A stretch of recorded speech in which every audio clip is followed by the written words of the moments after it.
Eu vou entrar nas duas provocações, mas de uma forma diferente. Primeiro, eu recomendo fortissimamente que os senhores e as senhoras leiam um livro do Jorge Caldeira, que acabou de sair, chamado A História do Brasil dos Empreendedores. É um livro extraordinário, que acaba com muitos mitos e mostra muito a realidade. Explica um pouco, quando a gente olha assim, nossa, se a gente tem uma classe empresarial tão ruim, se a gente tem essa oligarquia na política, se nós temos todo esse câncer na nação, como é que nós somos a quinta economia do mundo? Como é que nós temos uma das democracias mais estáveis? Como é que nós temos boas instituições funcionando, assegurando ali, até hoje, liberdade de imprensa, num grau que não existe em nenhum outro país da América Latina? Como é que nós conseguimos assegurar eleições, alternância no poder, sem crise, como não existe em nenhum outro país da América Latina? Ou seja, como é que, apesar de todos os malefícios e problemas que nós temos, essas coisas são reais? Alternância de poder, respeito à propriedade privada, liberdade de imprensa, tudo que existe nas grandes democracias. E esse livro é interessante porque ele resgata um pouco essa história assim, o que é o Estado e o que é a sociedade. Existe uma diferença muito grande entre Estado e sociedade, não é uma única coisa. E nós temos o cacuete de enxergar tudo como uma única coisa. No livro ele fala o seguinte: a sociedade brasileira existe muito antes do Estado, da criação do Estado. O Estado no Brasil só foi criado com a vinda da Corte para o Brasil em 1808. Até então, o que era o país? Era uma sociedade extremamente dinâmica. Existia um comércio interno no Brasil fantástico, sem moeda, sem nada. Como é que se organiza um comércio, uma economia sem moeda? Com trocas, com laços de confiança. Existe eleição municipal no Brasil há 500 anos. Nenhum outro país do mundo tem eleições municipais há 500 anos. Mesmo na ditadura, você não podia votar nas grandes cidades e no que chamava-se de pontos estratégicos, mas existia eleições, inclusive, nas pequenas cidades. Sempre existiu. Era uma cultura dos índios que só entendiam aliança por meio de casamentos. E ali você começa a criar essas células que fazem a economia andar. No Brasil, no início do século XIX, o PIB brasileiro era maior que o dos Estados Unidos. Ninguém sabe. Então, esse livro é muito interessante porque mostra esse dinamismo empreendedor que existe na sociedade, e se isso sim é um sentimento de cidadania, sem ter apenas a tarja de que isso é cidadão. Existia ali um repúdio dessa classe empreendedora e social a pagamento de imposto, tanto que o maior problema que começou a existir no Brasil era o imposto. Quando a corte chegou, começou a cobrar imposto, começou a haver a sonegação, porque essa percepção de que o imposto que você pagava era muito superior ao serviço que você recebia. Então, é interessante entender esse mecanismo da sociedade. Onde é que é o ponto de inflexão, que é muito importante, e é isso que eu acho que a gente tem que desmantelar, e aí eu concordo com o Guilherme Fiuza, que é uma questão de longo prazo. Isso aqui não é tema para ganhar a próxima eleição. Isso é tema que exige uma mudança cultural. Toda mudança cultural de valor, de princípio, ela é lenta e ela tem que ser gradual. E, portanto, nós precisamos ter muita convicção nessas mudanças, nos valores que precisam ser mudados para poder convencer os outros. Isso não é projeto de uma elite, isso não é projeto de um partido, isso é um projeto da sociedade.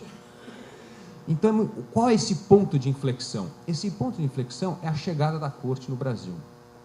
Começa a criar a noção de Estado, e uma noção muito enraigada na nossa cultura hoje. Qual que é a noção de Estado que foi criado com a chegada da corte no Brasil e o fundamento do Império? A noção de Estado é o seguinte: o Estado chegou para civilizar a sociedade, essa sociedade de brutos, incultos, desorganizada, precisa ser organizada. A noção de Estado começa a surgir que o bem maior é o Estado. O Estado serve para botar ordem na ganância, na violência, na exploração. Esse pensamento conservador é adotado pela esquerda depois, apenas com um viés ideológico. Mas a visão que nós temos hoje, até hoje, é essa visão do século XIX, de que o Estado serve para limitar as ambições, para combater as injustiças sociais, para colaborar ou ajudar os menos favorecidos e para distribuir riqueza. Intrinsecamente ligada a essa noção de Estado está a noção que nós temos de mercado. Qual é a nossa noção de mercado hoje? Que o mercado é um mal necessário. O mercado, se deixar solto, existem profundas injustiças, profundas distorções, e a forma que você regula esse mercado é com a intervenção do Estado, elegendo vencedores, usando os impostos para distribuir renda, para financiar programas sociais. Com essas duas noções que nós temos de Estado e mercado, nós entendemos por que não existe reforma tributária no Brasil. Nós entendemos como o que se chama de reforma tributária é uma concessão de imposto aqui, é uma isenção fiscal acolá, é um tributo que você não precisa pagar. Agora, por exemplo, as Olimpíadas aqui no Rio de Janeiro, a Copa do Mundo, não vai precisar agora ter sequer licitação, você vai criando subterfúgios para sobreviver. Então, nós não conseguimos fazer uma reforma tributária porque nós ainda acreditamos nessa visão de Estado e de mercado. Por isso que não muda. Por isso que ela vai ser sempre cosmética. Então, é uma mudança cultural que nós temos de fazer. Mas essa mudança cultural já começou a dar índice que ela existe. Só que nós não estamos conseguindo capitalizar e transformar num movimento social. O livro do Alberto Carlos Almeida mostra isso muito claro.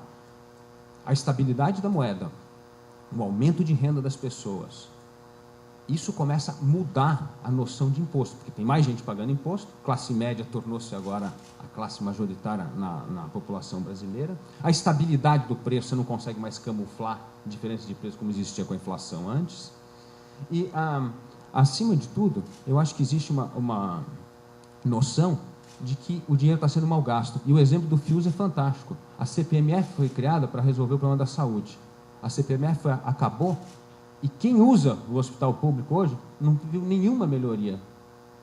Criaram um imposto, disseram que ia melhorar, não melhorou nada. Reduziram o IPI, o consumo dispara. Então, as pessoas começam a perceber com pequenas mudanças nesse mundo da estabilidade, como é que o imposto pesa no bolso. Então, eu acho que existe um movimento hoje latente na sociedade, querendo a revisão dos impostos. Mas nós não podemos cair na tentação de que é mexendo na noção de imposto que nós vamos usar, é na noção cultural, é na nossa noção de Estado e de mercado, porque senão, cada vez que você fazer uma proposta para reduzir imposto, algum senhor no Congresso Nacional vai levantar e falar assim, mas vocês estão tirando o dinheiro dos aposentados, das criancinhas, dos hospitais públicos e aumentando a desigualdade social. Nós vamos cair nessa armadilha constantemente.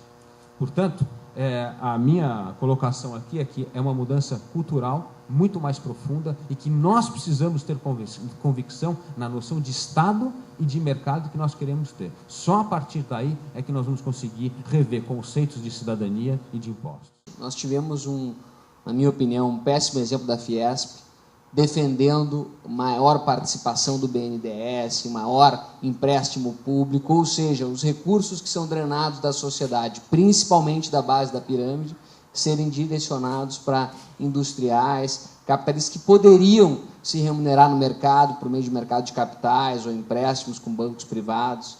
Então, na sua opinião, nós não estamos, no fim, dando um tiro no próprio pé, atacando a cidadania, impedindo uma reforma tributária e defendendo esses meios obscuros de facilidades governamentais? Bom, a tua pergunta eu acho fantástica, porque mostra, você tem o presidente da Fiesp, candidato do Partido Socialista Brasileiro, o que mostra, de novo, essa visão estatal, esse capitalismo de Estado, é a noção de Estado que nós temos. Você acha que a noção da Fiesp de Estado ela é muito diferente da do Plínio Arruda Sampaio? Não é. É a mesma. Então, nós temos de entender, de novo, esse papel do Estado das instituições.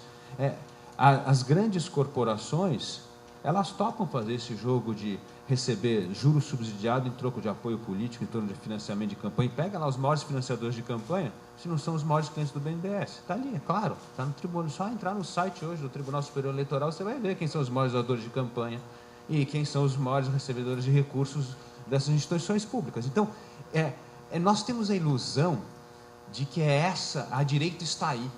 A direita, de novo, eu acho que a minha colocação inicial, eu acho muito importante para esse embate, que é a seguinte: vamos discernir o que é sociedade do que é Estado. Para mim, a Fiesp é mais uma voz do Estado dentro do Estado, só que é um Estado corporativo dos empresários, mas não é a sociedade. Agora, eu sou muito otimista em relação à questão da sociedade. Eu não acho que nós erramos ao tentar fazer reformas sempre utilizando a via formal de descobrir quem vai ser o relator da matéria dentro do Congresso, vamos sensibilizar os partidos. Não é esse o caminho. Uma das formas de liderança é nós entendermos como é que dá para liderar um processo sem autoridade, sem cargo formal. As grandes mudanças sociais partem da sociedade, não partem do poder oficial. Eu vou dar um exemplo aqui, na história recente do Brasil, Direta Já. Direta Já foi um movimento social, não teve nenhum partido, nenhum movimento, ninguém organizou. Começou a ser uma organização da sociedade, porque eles começaram a votar, primeiro deixaram votar para deputado, depois podia votar para senador, depois para prefeito. Isso começou a criar um hábito do voto. E isso fez com que você mobilizou 1 milhão de pessoas na Praça da Sé pedindo. A emenda Dante de Oliveira foi derrotada em 1983, mas aquela movimentação era um sinal claro de que a ditadura estava com os dias contados. E acabou depois. Então, os movimentos sociais são fundamentais, eles estão aí. Uma coisa muito importante que surge no livro do Alberto é que ele fala, a bola já está quicando, as pessoas estão sabendo. Só que isso ainda não entrou em ebulição. Porque não há esse amadurecimento das questões, o poder formal só aprova as coisas depois que está amadurecendo a sociedade. O exemplo do ficha limpa. A mídia só entra depois que tem 1 milhão de assinaturas. Enquanto não tem 1 milhão de assinaturas, não é problema dos partidos. Não entra no radar das instituições ou dos líderes políticos. Então, isso é muito importante. E por que eu estou otimista em relação à questão dos impostos? Porque esses 16 anos de estabilidade da moeda, do aumento da renda, começa a mudar a noção de empoderamento do cidadão. Ele começa a sentir quando diminui o IPI, ele vê que ele consegue comprar geladeira que ele não conseguia comprar antes, ele consegue trocar o fogão da casa dele. Começa a ser uma coisa real. Por isso que eu acho que a provocação do Alberto está certa, a bola está quicando, só que ainda não entrou em efervescência. Mas essa mudança não partirá de partidos, não partirá de líderes no Congresso, mas ela virá. E todas as grandes mudanças de imposto no mundo nunca foram feitas por canais formais. Sempre foram movimentos sociais. Do Boston Tea Party, que começa a Revolução Americana, a Revolução Francesa, toda a revolução de mudança de imposto começa com essa efervescência na sociedade e não no poder formal. Portanto, se nós ficarmos insistindo na ideia de tentar fazer uma reforma tributária pelos canais formais, nós vamos continuar nos frustrando. Precisamos fazer esse tema amadurecer no seio da sociedade.